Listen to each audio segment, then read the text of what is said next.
Bienvenidos a esta nueva edición de Baker Café. Como veis también es peripatética, versión peripatética, pero en coche. Hoy os quiero comentar algo bastante cortito, que es la paradoja de Jevons. ¿En qué consiste la paradoja de Jevons? Bueno, básicamente se puede resumir en que cuanto más tenemos, más queremos.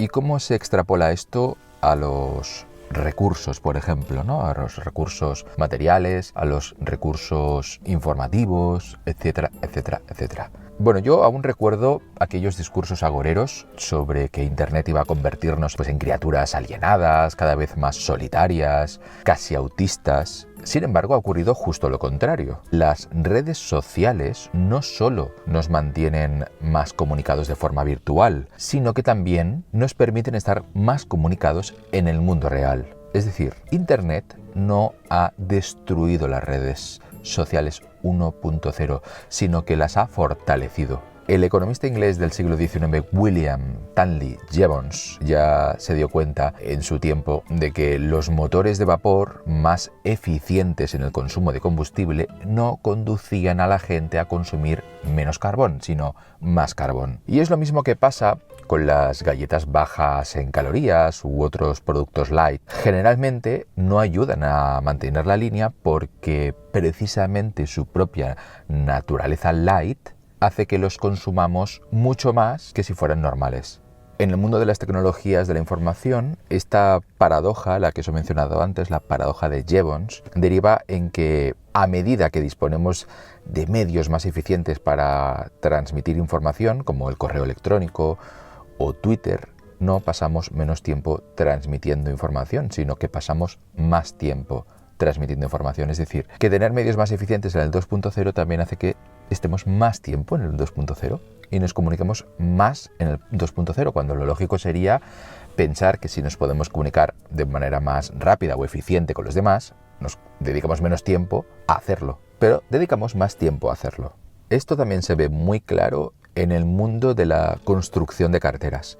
Los expertos en tráfico se han dado cuenta que construir más carreteras no combate eficazmente los atascos de tráfico, sino que más bien hace justo lo contrario, favorece los atascos de tráfico. Sí, ya sé que esto suena totalmente contraintuitivo, porque si pones más carreteras, ¿cómo va a haber más tráfico? Pero es lo que sucede. A no ser que pongamos miles de millones de carreteras, poner 2, 3, 5, 10 vías más no va a solucionar el tráfico, al menos a largo plazo. Lo que va a hacer es que haya más tráfico ocupando esas carreteras porque resulta mucho más fácil circular por ellas. A este efecto se le llama demanda latente. Es la demanda que ya está allí, pero como el sistema está tan restringido, no se ha materializado todavía. Sin embargo, cuando creas capacidad, esa demanda latente vuelve y la llena. En otras palabras, mucha gente que jamás hubiera cogido el coche un día concreto, prefiriendo coger el transporte público porque sabe que va a coger un atasco de 1000 demonios, o que hubiese dejado para otra ocasión la visita a un amigo, o que hubiera preferido invertir su tiempo en otra cosa que no sea quedarse atascado durante horas en la carretera, de repente, al saber que hay más vías disponibles, se lanza a recorrer esas vías con su coche. Los incentivos para circular por carretera sencillamente aumentan. Así que se producen más atascos en vez de menos atascos. Este argumento de que más carreteras generan más tráfico fue postulado incluso antes de que se circulara por las carreteras con vehículos a motor. En el año 1900, William Barclay Parsons, director del sistema de metro de Nueva York, ya escribía que para Nueva York no existe nada parecido a una solución para el problema del tránsito rápido. Para cuando la vía esté completa, zonas que ahora son morada de piedras y cabras estarán cubiertas de casas y para cada nueva línea se habrá creado un tráfico especial propio. En cuanto esté finalizada esa línea, surgirá la demanda de más líneas. También es cierta la idea de que se construyen cada vez más carreteras para coger la demanda, que cada vez es mayor, pero de alguna manera es un poco como el pez que se muerde la cola. Cuantos más kilómetros se construyen, más kilómetros está dispuesta la gente a usar. Y por eso precisamente, de forma bastante irónica, la mejora en las comunicaciones no va a hacer que la gente pueda vivir en entornos rurales o más tranquilos, lejos de las oficinas o lejos incluso de las demás personas, sino al contrario, cada vez más gente se mudará a la ciudad o directamente se construirán ciudades a velocidad de vértigo, precisamente debido a que hay más formas de comunicarnos electrónicamente. En el fondo es lo que ya ha estado ocurriendo invento tras invento. Cuando apareció, por ejemplo, el teléfono, muchos ya pronosticaron que ya no tenía sentido aglutinarse en ciudades, pero sucedió justo lo contrario.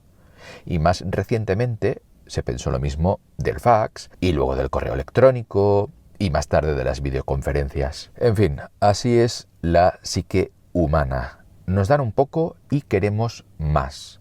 Nos dan mucho y seguimos queriendo más. Y esta también es una justificación para explicar por qué las grandes fortunas del mundo continúan esforzándose por acumular aún más fortunas, como si fueran el tío Gilito. Pero bueno, sí, a pesar de que hay más facilidades 2.0, yo necesito aislarme de vez en cuando en el 1.0 e ir a sitios como este donde apenas hay gente y puedo estar en una especie de retiro eremítico. El hecho de que nos estemos cada vez aglutinando más en ciudades produce a su vez otras paradojas contraintuitivas, como por ejemplo la sensación de que cada vez hay más gente, de que el mundo está demasiado lleno, de que, en fin, hace falta algún tipo de práctica malthusiana para acabar con esta superpoblación. Y quizá sí que haya superpoblación en el sentido de que no hay suficientes recursos para todos. Pero no hay superpoblación, ni mucho menos, en el sentido del espacio. En el siglo XIX, las sociedades vivían de una manera mucho más separada entre sí, en racimos, a pesar de que los sistemas de comunicación eran muy precarios. Hoy en día nos podemos comunicar muy fácilmente con cualquier persona en cualquier lugar del mundo. Y sin embargo, es justo ahora, justo en este momento, cuando hay más gente en la historia de la humanidad viviendo en ciudades que en el campo. Justo ahora que podríamos vivir separados es cuando vivimos más juntos. Así que es probable que en poco tiempo prácticamente toda la gente viva en una gran ciudad. Y para demostrar hasta qué punto esto va a darnos la sensación, por un lado, de que somos demasiados, pero por el otro nos va a dar la imagen de que somos muy pocos, si construyéramos una gran ciudad del tamaño de España, pero con la densidad demográfica, por ejemplo, de la ciudad de Nueva York, oh sorpresa, toda la humanidad, absolutamente toda la humanidad, cabría en España. ¿Os imagináis los 8.000 millones de personas viviendo solamente en la península ibérica, que a su vez no es más que un punto pequeñísimo en la geografía del mundo?